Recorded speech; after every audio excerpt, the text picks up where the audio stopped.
A champagne glass shattered against a marble floor. A man stumbled backward, his shirt soaked, his face red. The room full of people went dead quiet. Every head turned. Not toward the man dripping champagne. Toward the one standing across from him. He was calm, completely still, hands at his sides. Not a muscle in his body tensed. The guy who threw the drink was big. Thick neck.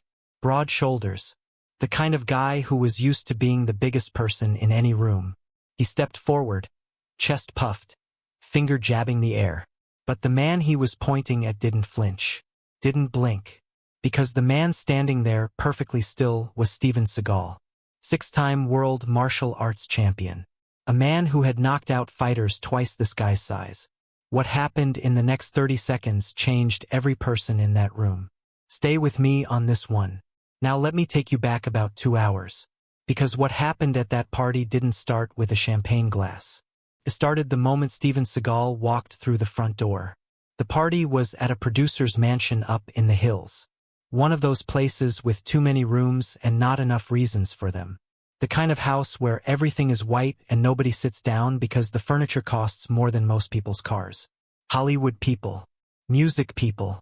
Couple of athletes. A few tech guys who looked uncomfortable in their own skin. Everyone was dressed like they were trying to impress someone. Tight suits. Watches that cost more than a year of rent. Women in heels so high they had to hold someone's arm just to cross the patio. Steven Seagal walked in wearing a dark button-down shirt. No tie, no watch, plain shoes. He looked like someone's uncle who wandered in from the wrong party. And that was the point.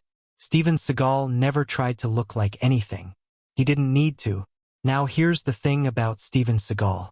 By the time he showed up at that party, he had already won 6 world titles in full-contact karate. He had trained military special forces in 3 countries. He had been in real fights, not competition fights, real ones. The kind where the rules disappear and the only thing that matters is who walks away. He had scars on his knuckles that told stories he never bothered to tell. But none of that was on display. He grabbed a glass of water from a passing tray, found a chair in the far corner of the room, and sat down. That's the thing most people get wrong about truly dangerous men. They don't announce themselves. They don't scan the room looking for a challenge. They sit in the corner and mind their own business. Because they've already proven everything they need to prove. They've got nothing left to show anyone. A woman next to him recognized him.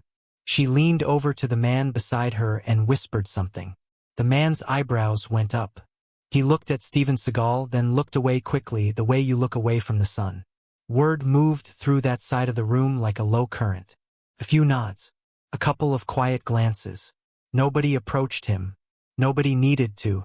The people who knew, knew. But not everyone at that party knew. And that brings us to Victor Merrick. Victor was a real estate developer. The kind of guy who made a lot of money in the 90s and never let anyone forget it. Big guy. 6'3", maybe 240.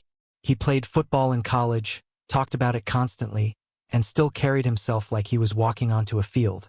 He had a voice that filled whatever room he was in, and he used it.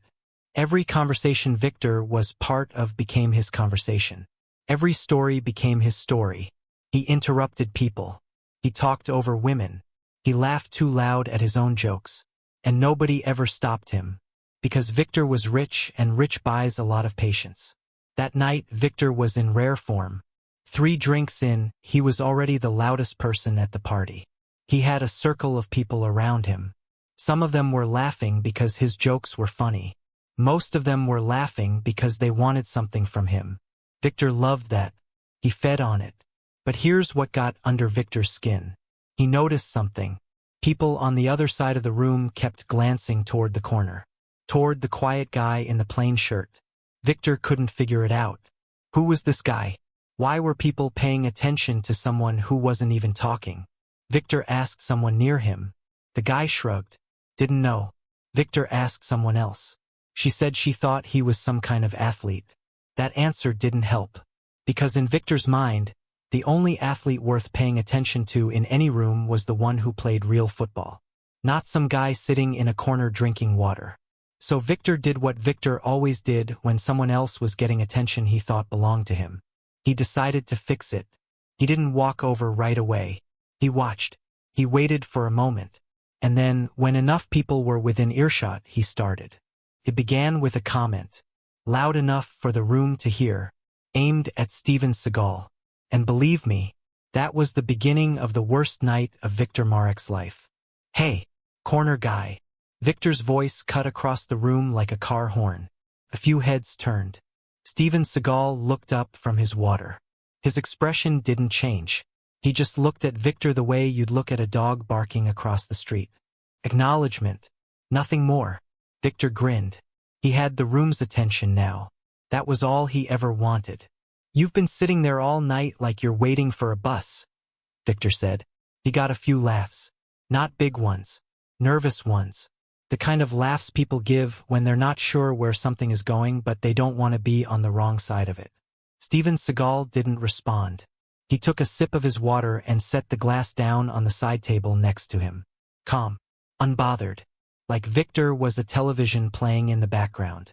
Now here's the thing. That lack of reaction is what made it worse. Because guys like Victor need a reaction. They need the other person to flinch or fire back or look embarrassed. That's the fuel. Without it, the joke doesn't land. And when the joke doesn't land, Victor pushes harder. He walked closer. Not all the way. Just close enough to make it a performance. He looked back at his circle to make sure they were watching. They were. "Somebody told me you're some kind of fighter," Victor said. He put air quotes around the word fighter. "What do you fight? Other guys in pajamas?" He laughed at his own joke. A couple of people behind him laughed too. Quieter this time. Steven Seagal looked at him for a long moment. Then he said very simply, "I'm just here enjoying the party. Same as you." That should have been enough. That was an exit. Steven Seagal gave him a door to walk through. A chance to laugh it off. Say something like, "Fair enough," and move on. Most people would have taken it. Victor didn't take it. "Enjoying the party," Victor repeated, loud enough for everyone. "Sitting alone in a corner drinking water. Yeah. You look like you're having the time of your life." More laughs. A little louder now. Victor was building momentum and he could feel it. He took another step closer. Now he was standing right in front of Steven Seagal. Looking down at him. Victor was big. Standing over a seated man, he looked even bigger. He wanted Steven Seagal to feel small. He wanted everyone to see it. "You know what I think?" Victor said. "I think this whole martial arts thing is a joke. I think you guys memorize some moves, put on a belt and pretend you're tough. But you put any one of you in a real situation, a real fight, with a real man." He pointed at his own chest. "And it's over in 5 seconds. The room had gone quiet now. Not the fun kind of quiet, the uncomfortable kind. The kind where people start looking at each other, wondering if someone should step in, but nobody does because nobody wants to be the one who ruins the night. Steven Seagal set his water down again. He looked up at Victor and his voice was steady. No edge to it. No anger. Just fact. "You should go back to your friends," Steven Seagal said. "This isn't going to go the way you think." Believe me, that was the clearest warning anyone had ever given Victor Marek. And it went right over his head. Because Victor heard that sentence and translated it into weakness. He heard a man trying to avoid a confrontation, and in Victor's world, avoiding confrontation meant you were afraid. It never occurred to him that there was a third option. That a man might avoid a confrontation not because he was scared of losing, but because he knew exactly what would happen if he didn't. Victor leaned down, got close to Steven Seagal's face. Close enough that Steven Seagal could smell the bourbon on his breath. "What's it gonna go like then?" Victor whispered, but he whispered it loud. The kind of whisper that's meant for an audience. Then he put his hand on Steven Seagal's shoulder and shoved him. Not hard enough to knock him off the chair. Just hard enough to send a message. Just hard enough to say, "I can touch you and you can't stop me." Steven Seagal didn't move. His body absorbed the shove like it was nothing. He stayed seated. His eyes stayed on Victor's face. Victor straightened up. He looked around the room. He wanted validation. He wanted someone to laugh or clap or tell him he was right. What he got was silence. Dead silence. Every single person in that room was watching now, and not one of them was on his side. But Victor was past the point of reading the room. He was in it now. He had committed. And guys like Victor don't back down once they've committed. That would mean admitting they were wrong. And Victor Merrick had never admitted he was wrong about anything in his life. So he grabbed Steven Seagal's glass of water off the side table, held it up, looked Steven Seagal dead in the eyes, and poured it over his head. Water ran down Steven Seagal's face, down his shirt, onto the chair. The room didn't gasp. It was beyond gasping. People just stood there, frozen, watching something they couldn't believe was happening. Steven Seagal closed his eyes, just for a second, water dripping off his chin. He reached up slowly and wiped his face with one hand. Then he opened his eyes. And here's what the people closest to him said later. They said his expression didn't change. Not even a little. No anger. No humiliation. Nothing. Just the same quiet, steady look he'd had all night. Like he was making a decision. Like he was running the math one final time. He reached over and picked up a napkin from the side table. Wiped his face. Folded the napkin in half and set it down. Victor stared at him. Waiting. Wanting a reaction. Wanting anything. Steven Seagal didn't give him one. Victor snorted. Shook his head. He turned his back on Steven Seagal and walked toward the bar. He grabbed a fresh drink. He said something to the bartender and laughed. A few people near the bar started talking again. Low voices. Careful voices. But talking. The tension in the room dropped. Just a little. Just enough. A woman who had been standing near Steven Seagal walked over and handed him a cloth napkin from one of the dining tables. She didn't say anything. She just held it out. Steven Seagal took it, nodded once, and wiped the rest of the water from his neck. He sat back down in his corner chair, folded his hands in his lap, settled in like nothing had happened. And for about 2 minutes it looked like nothing else would. The party started to breathe again. A few conversations picked back up. Somebody laughed near the patio doors. The music, which nobody had noticed had been playing this whole time, became audible again. It was over, or at least that's what everyone thought. Victor should have stayed at the bar. He should have finished his drink, told another loud story, and gone home thinking he'd won something. That's what a smarter man would have done. But Victor Merrick was not a smarter man. Victor was a man who had just humiliated someone in front of 50 people and gotten away with it. And that taste, that feeling of power with no consequences, it's like a drug. You don't stop after one hit. So Victor came back. He walked across the room with a fresh bourbon in one hand and that same grin on his face. But this time he didn't stop a few feet away. This time he walked right up to Steven Seagal, put his free hand flat on Steven Seagal's chest, and shoved him backward into the wall. The back of Steven Seagal's head hit the plaster. Not hard enough to do damage, but hard enough. "What are you going to do about it, old man?" Victor said. And he said it loud. He said it so every person in that room could hear him. This is where it turns. Because up until that moment, this was a story about a loud guy running his mouth at a party. Obnoxious, rude, but just words. The water, the shoving, those were crossings. But what Victor just did was something different. He put his hands on a man's chest and drove him into a wall. In front of witnesses. That's not humiliation anymore. That's assault. And the thing about assault is it changes the rules. It changes what a man is allowed to do in response. Steven Seagal stood up. Slowly. Very slowly. He didn't push off the wall. He didn't lunge forward. He just rose the way a man stands up when he's made a final decision and there's no more math to run. The people closest to him stepped back. Not because he told them to. Not because he made any sudden movement. They stepped back because something in the air changed. Something in the way Steven Seagal held his body told every instinct in their brains to move. One woman later said it was like watching a switch flip. 1 second he was a quiet man in a chair. The next second he was something else entirely. Steven Seagal looked at Victor. And for the first time all night he spoke more than one sentence. "You've had your fun," Steven Seagal said. His voice was low, controlled, every word measured. "I gave you 3 chances to walk away. You didn't take any of them. So now I'm going to give you one more. Turn around. Go home. And tomorrow you'll wake up and none of this will matter." Victor laughed. He actually laughed. He looked over his shoulder at the room as if to say, "Can you believe this guy?" Then he swung. It was a big, wide, looping right hand. The kind of punch a man throws when he's never been in a real fight. All shoulder, no technique. The kind of punch that works in a bar against a drunk guy who doesn't see it coming. Steven Seagal saw it coming from a mile away. He moved his head.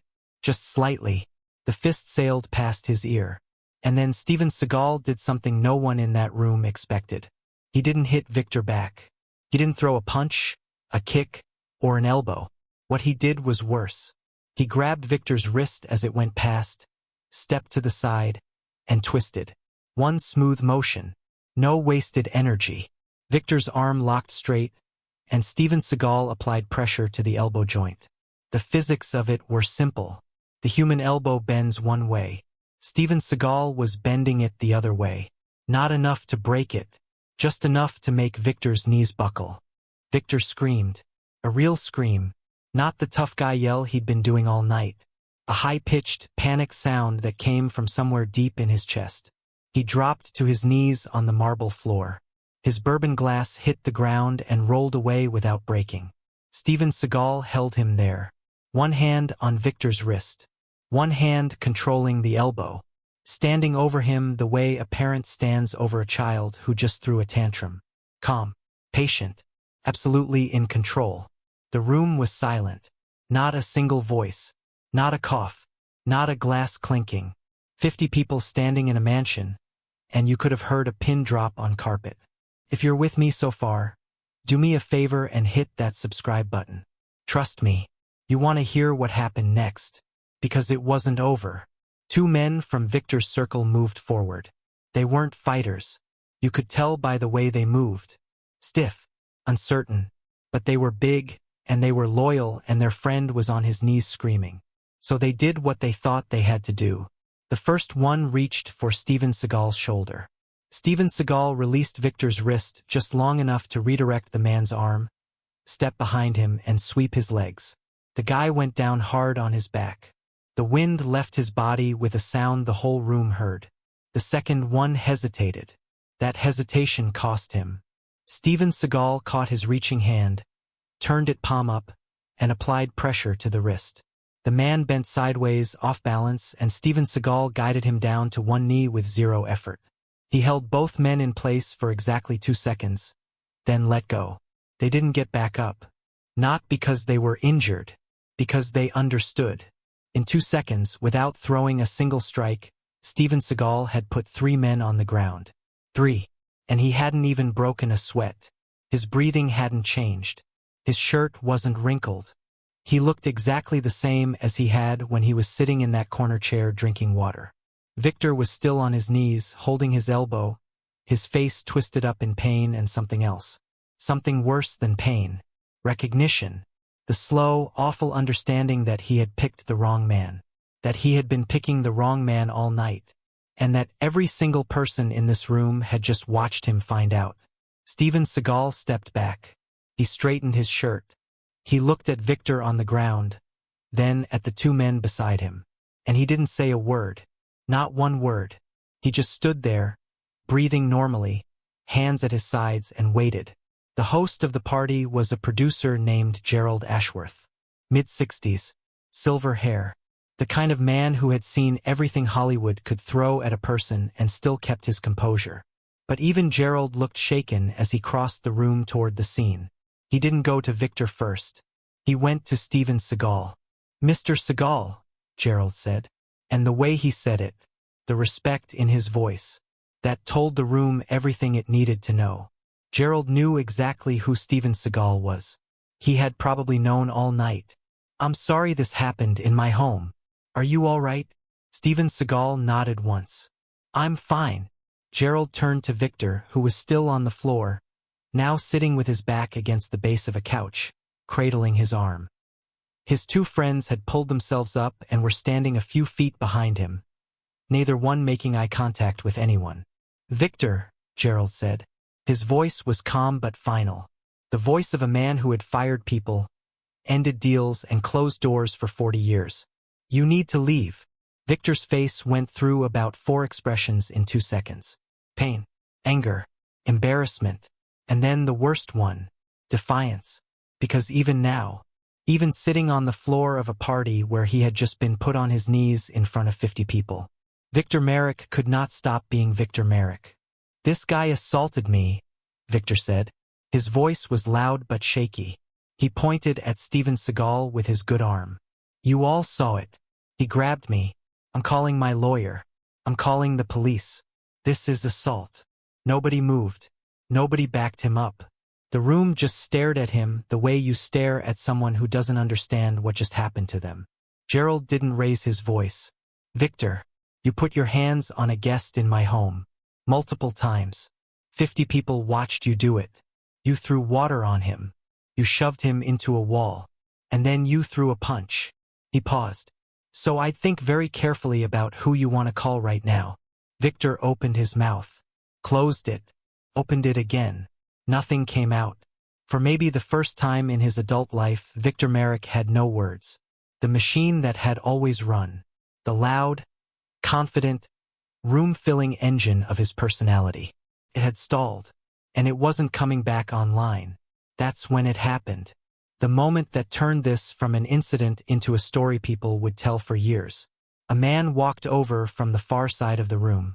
Older guy, thick hands, crooked nose that had been broken more than once. His name was James Calder, and 20 years earlier he had been a professional boxer. Middleweight, fought for a title twice. Never won it, but anyone who followed the sport knew his name. He had been at the party all night, quiet, watching from a distance. He hadn't said a word during any of it. James crouched down next to Victor, not threatening, almost gentle, and he spoke just loud enough for the people nearby to hear. "Do you know who that man is?" James said. Victor didn't answer. "That's Steven Seagal," James said. 6-time world champion in full-contact karate. He trained special forces for 3 different governments. I watched him fight in 1989 in Las Vegas. He knocked out a man who outweighed him by 40 pounds. The referee stopped the fight in the 2nd round because the other guy's corner was afraid he'd end up in the hospital. James paused. "That man could have put you in a wheelchair tonight. He chose not to. Do you understand what I'm telling you?" Victor stared at him, his mouth slightly open, his eyes wet, not from tears, from the slow, grinding realization of what he had done, of what he had walked into, of how badly wrong he had been about everything. James stood up. He looked at Victor for another second, then walked away without saying anything else. And that was it. That was the moment the last piece of Victor's armor fell off. Because hearing it from the man who had just put him on the ground was one thing. Hearing it from a retired professional fighter who had watched from across the room and felt the need to walk over and explain just how lucky Victor was to still be standing. That was something else entirely. Victor got up. Nobody helped him. His 2 friends stood behind him, but neither one reached out a hand. He straightened his jacket. He looked around the room one more time, maybe hoping to find one sympathetic face. One person who felt sorry for him. One person who thought Steven Seagal had gone too far. He didn't find one. Victor walked toward the front door. Alone. His friends didn't follow. They stayed behind, probably trying to figure out how to distance themselves from what just happened. The room parted for Victor, not out of respect, but the way people move aside for someone carrying something embarrassing. Nobody looked at him directly. Nobody said goodnight. He opened the front door himself, stepped outside into the night air. The valet was standing by the driveway. Victor didn't give him a ticket. He walked right past him, down the long curved driveway, past the parked cars, past the hedges, past the security light that clicked on as he moved through its beam. He walked all the way to his car at the end of the street, got in, sat there a long time before starting the engine. Believe me, every person at that party watched him go. Some from the windows, some from the doorway, And every single one of them was thinking the same thing. That man came here tonight wanting to be the center of attention. And he got exactly what he wanted. Just not the way he planned. After Victor left, something strange happened at that party. It got quiet. Not awkward quiet. Thoughtful quiet. The kind of quiet that settles over a room when people have just seen something real and they need a minute to figure out what it meant. A few people approached Steven Seagal. Not to congratulate him. That's important.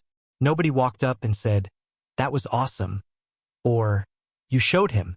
Because what they had just witnessed wasn't entertainment. It wasn't a bar fight with a winner and a loser. It was something heavier than that. Something that made people look at their own hands and wonder what they would have done. Whether they would have stayed that calm. Whether they would have given that many chances. Whether they would have stopped where Steven Seagal stopped. A woman in a black dress came over first. She had been standing near the patio doors the whole time. She touched Steven Seagal's arm lightly and said, "Thank you for not hurting him worse than you did." Steven Seagal looked at her and said, "That was never the plan." And that one sentence told you everything about the man. Gerald Ashworth came back over with a fresh glass of water. He handed it to Steven Seagal and stood next to him for a moment without speaking. Then he said, "You're welcome here any time, Steven. I mean that." Steven Seagal took the water. Drank about half of it. He looked around the room at the faces looking back at him. Some of them curious. Some of them awed. A few of them guilty. Because they had stood there the whole time. They had watched Victor pour water on a man's head and shove him into a wall. And not one of them had stepped in. Not one of them had said, "That's enough." They had let it happen. And now they had to sit with that. Steven Seagal stayed for about 15 more minutes. He didn't talk about what happened. When people brought it up, he nodded politely and changed the subject. He asked Gerald about a movie he was producing. He asked someone about their kids. He stood in that room and made small talk as if the last 20 minutes had been erased from the timeline. But they hadn't been erased. And everyone knew it. When Steven Seagal left, he did it the same way he arrived. Quietly, he shook Gerald's hand at the door. He thanked him for the evening. He walked down the driveway to the valet, handed over his ticket, and waited with his hands in his pockets. The night air was cool. The music from inside was faint. A few people watched him from the front steps, but nobody followed him out. They understood. The man wanted to be left alone. He had wanted to be left alone all night. That was the one thing nobody had let him do. His car pulled up. Something modest. Not flashy. He tipped the valet, got in, and drove away. Now, here's what happened after. The story spread. Of course it did. 50 people at a Hollywood party watched a real estate developer pick a fight with a 6-time martial arts world champion. That story was never going to stay in that room. By the next morning, it was everywhere. Not in the news. In the conversations. The phone calls.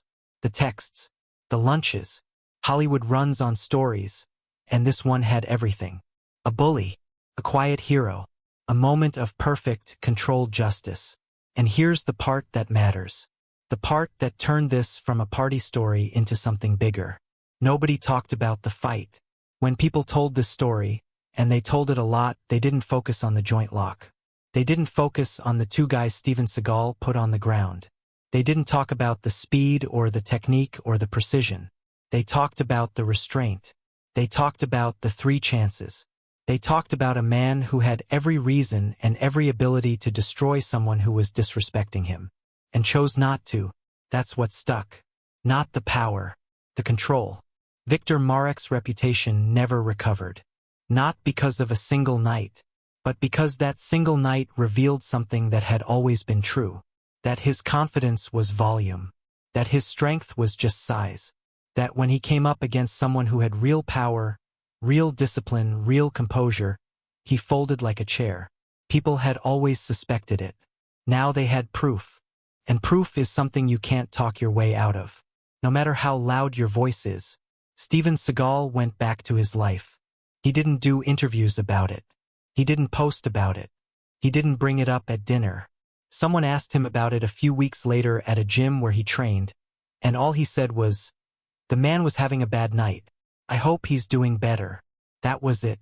That was all he gave it. And I think that's the part that stays with me the most. Not the moment Steven Seagal stood up from that chair. Not the way he moved when Victor threw that punch. Not the sound Victor made when his elbow bent the wrong way. Those are the dramatic parts. Those are the parts that make the story exciting.